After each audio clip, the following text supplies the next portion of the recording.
So malapit ko nang marating yung aking accommodation. Ayun, nakita ko na. I saw it guys. Jinjiang Inn. So pasok na tayo. Hi guys! Welcome to my room. So tingnan natin. So I have access sa window kaya lang medyo maulap. So walang makita. Tour ko muna pala kayo. So, yung kapag nag-book ka sa hotel, nitong hotel, it comes with free water bottle. Dalawa. And this is tea, orange tea, and jasmine tea. So, meron din silang binigay. Kasi ang nabasa ko sa, based on my research, parang hindi na sila nagbibigay ng mga, or hindi na sila automatic magbibigay ng mga, parang, ang tawag dito sa mga toothbrush or something na pinamimigay sa hotel. Basta mga ganun. So, binigay nila sa pagka-confirm pa lang or doon sa desk bago ako umakyat. Binigay na nila. Sa dito, ito na lang yung mga tong tsinelas. So, actually it's 2 kasi nga good for 2 tong room. Ako lang naman. Mas mura yung may mga nakikita ko mura yung parang hostel type, parang ilan kayo sa room, parang 4, 8, ganyan. Pero habang tumatagal, I value yung parang sleep ko na. Yung parang hindi ko siya kasi parang before kasi parang okay lang na kahit hindi kompletong sleep eh. Tsaka medyo parang sensitive yung sense of smell ko. Kaya ayoko nang nakakaamoy ng kung ano-ano. Before nung nag-solo ako sa Korea. So parang hostel type yung nabook kong accommodation, yun. So halo-halo yung amoy sa loob. May hindi ako parang amoy suka, amoy pawis, ganyan, halo-halo. So this time, doon naman tayo sa parang doon naman tayo parang naman natin sarili natin na i-gift naman natin yung sarili natin kasi 'di ba? Nag-work naman tayo eh. Para saan pa ba? Bakit tayo nag-work, 'di ba? So parang to enjoy life. Tsaka may isa akong office mate kasi parang nabanggit lang niya. Sabi niya or parang nung nagdi-discuss kami about kasi 'di ba hindi mo daw alam kung kailan ka kukunin sa taas, so ganyan. So while you can or while you have money daw, enjoy mo na habang nandito ka pa kasi hindi mo naman na magagamit or hindi mo naman na siya mapapakinabangan kapag wala ka na. At least parang sa pag-work hard mo may enjoyment ka naman sa life. Hindi lang puro work. 'Di ba? So, ayun. Ang dami ng commercial ng aking parang room tour sabi ko pero daming commercial. So, iyon pala guys. Ito, tignan mo yung saksakan nila. So, okay lang na hindi kayo magdala ng mga socket. Kasi pwede naman may tatluhan, tatluhan, ganyan.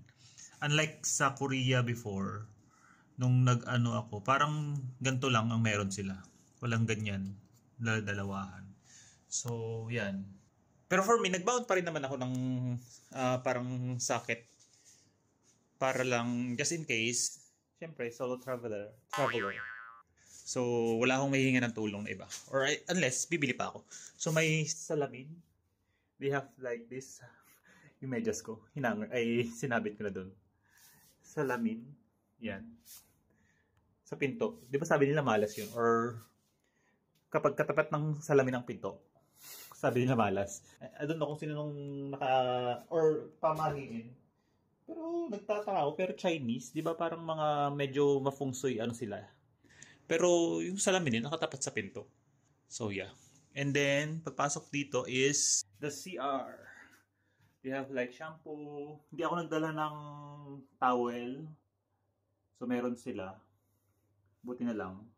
Pero before nagdadala ako kasi kaya lang gusto kong light lang yung aking dala-dala para magaan. Kasi before parang nasusobrang over pack yung aking mga dinadala before pero hindi ko naman nagagamit din.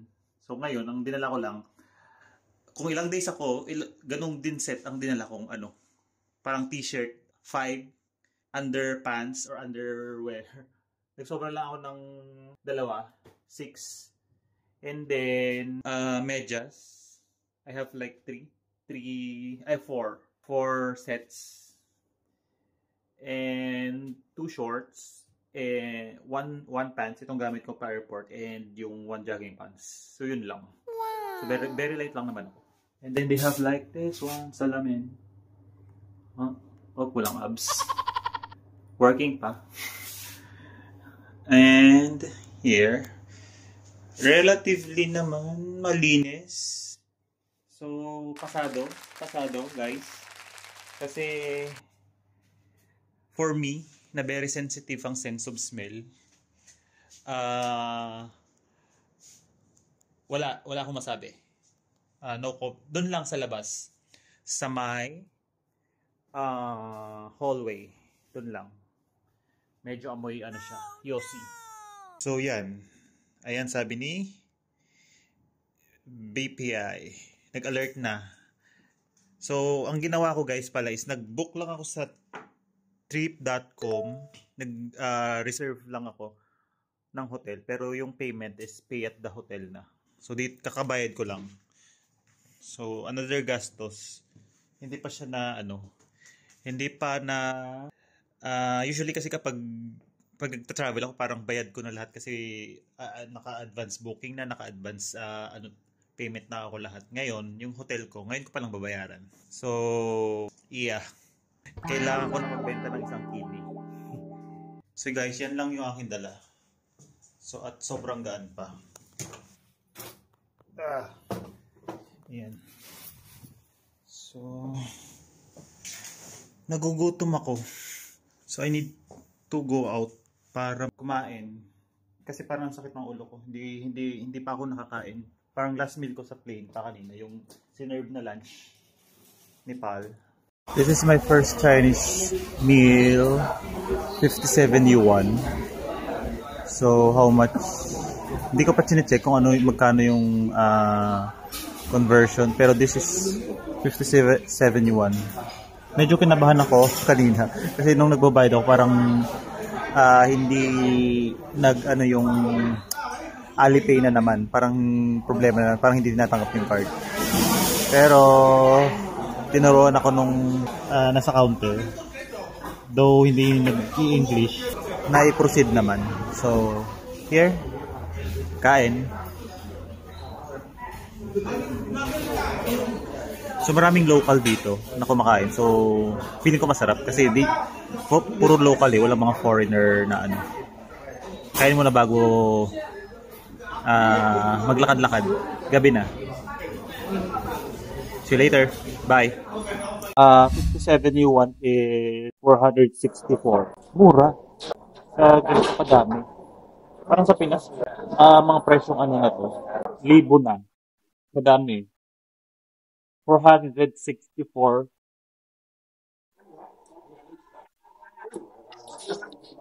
Not bad. So, hindi ako magtitipid sa food ngayon. I'm gonna try.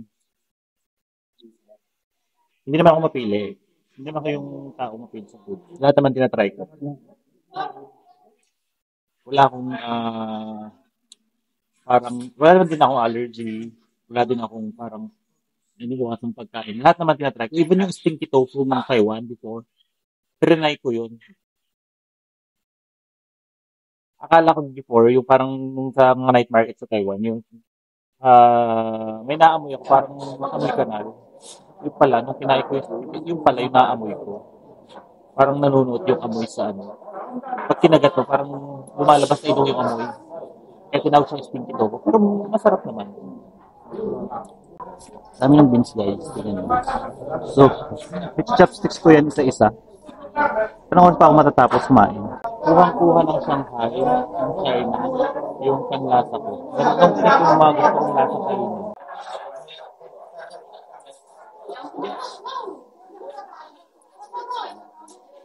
Itong rice nila may halong para siyang brown rice, pero hindi na siya masyadong dry.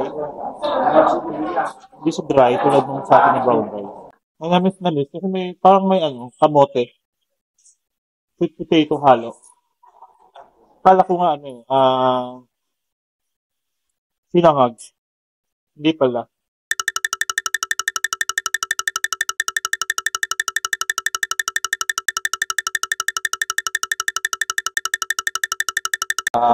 Picnic here. Scoop na natin. Baka oras pa ako matapos.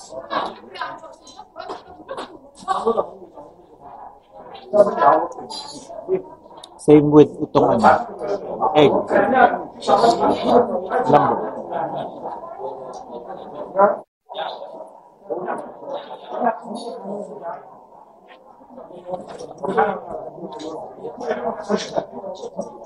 Kailangan ko ng protein kasi halos wala akong kinain kanina.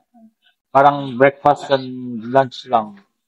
Akala ko may pamerienda si Pal, bago mo ba? Wala pala. Lunch lang. 1 meal lang siya. Busog na ako guys. Konti na lang.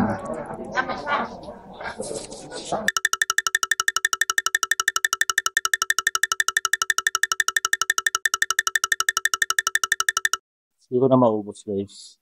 Pero yung mga main ano, naubos ko naman. Yung fish. Yung fish, yung egg, inubos ko. Yung mga karne, inubos ko naman. Ang hindi ko lang maano yung beans na, tsaka protein, rice. Ito. Bawi ako bukas. For 57 yuan or 460 plus, ay parang naka 1, 2, 3, 4, 5. 5 akong dish or menu. Pang 5 yung rice. So, isang egg, tapos yung may beans, fish, tapos yung parang ano, nilagang may pork, parang ganun. And that's all for my first dinner. And excited ako to try pa yung ibang ano nila, food aside from this. Pero siguro ito na yung go-to ko kasi ito na yung pinakamalapit sa ano, sa hotel or sa accommodation ko. So that's it. Don't forget to follow, like, and subscribe for yun na. Hindi ko magapisado yung parang ending ano ng vlog ko. So yeah. Bye!